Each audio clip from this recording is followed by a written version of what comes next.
Good afternoon, everybody, and my dear friends here. Myself Pradeep Kumar, and I'm here to present my research work on seismic resilience of lifeline structures in India. And I'm from IIT Guwahati, and I'm here PhD for University of Surrey.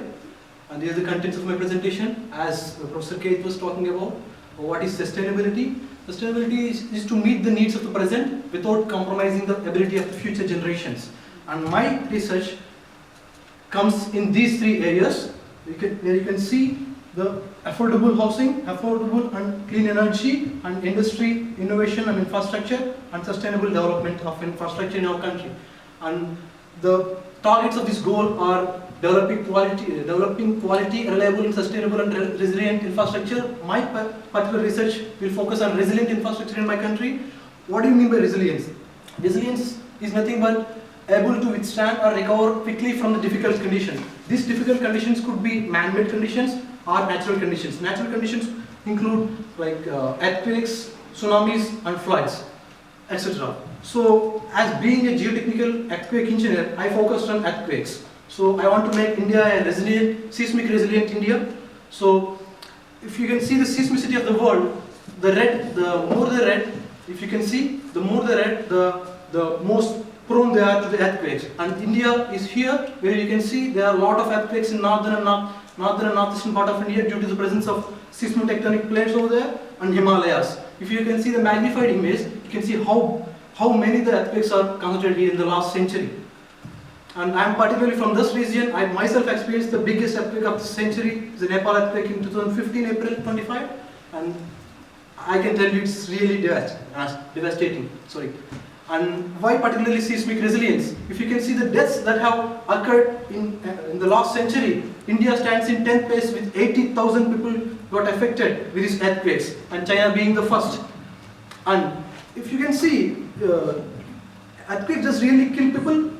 If you just stand outside a building and if a ground shakes, you don't get much affected. But if you stand in the building, and that means that affects you more. That means it's not the earthquake that kills the people, it's the incompetent structure that designed for underestimating the forces of the earthquakes that kills the people. So if you can make them seismically resilient enough, so we can avoid those earthquake calamities. And those structures will include buildings, roads, sea walls, railways, dams and bridges. And why is it necessary? Why seismic resilience is necessary? Let us suppose you have an earthquake here, and this is the affected site, and this is a bridge that can withstand an earthquake, and this is a non-affected area. And during an earthquake, it's not just one earthquake.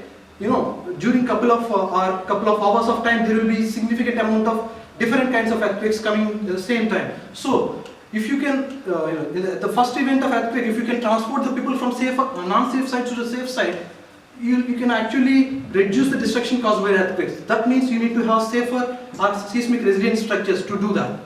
And based on that, my research objectives are to find out the lifeline structures from India which are not designed according to seismic resilience, and to evaluate the seismic performance for an anticipated earthquake in the region, and to suggest some strengthening and retrofitting methodologies to make them strong enough for a particular earthquake.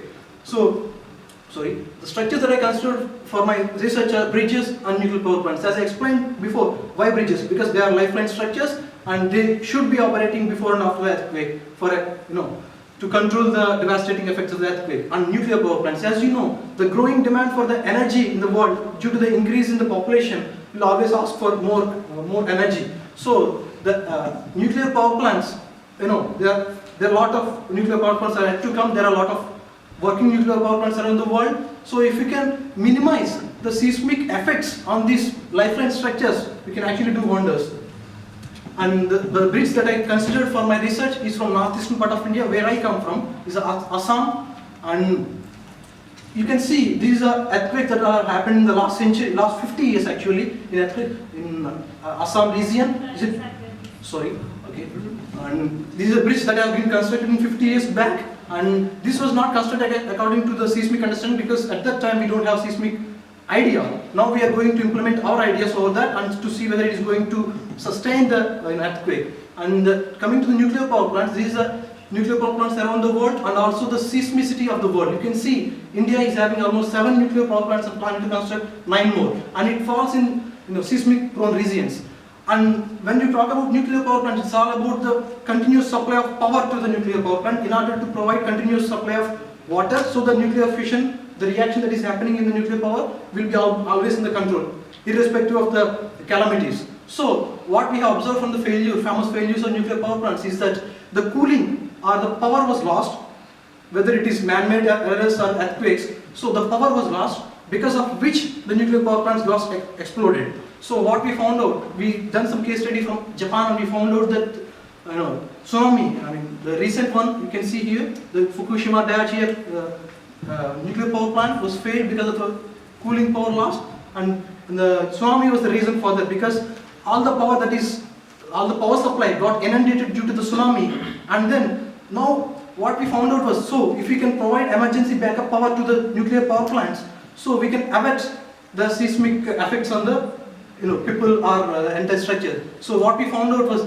this structure is called offshore wind turbine. This uses renewable energy sources like wind energy that convert it to electrical energy. So these structures didn't fail during the earthquake. So what we want to try is, if they didn't get failed during earthquake, if we combine them to provide particular emergency backup power to the nuclear power plant, that will be outstanding, because that will avert a lot of casualties. And this is the location of the offshore wind turbines during the earthquake, and they didn't get failed, and they provided very good emergency backup power. And this is the reason that they didn't fail, is theoretical reasons. And coming to India is planning for 9 more nuclear power plants. They are situated in the shore regions, and we can see if we can provide this, we can take this ideology over to India, and we can actually avert these earthquake effects on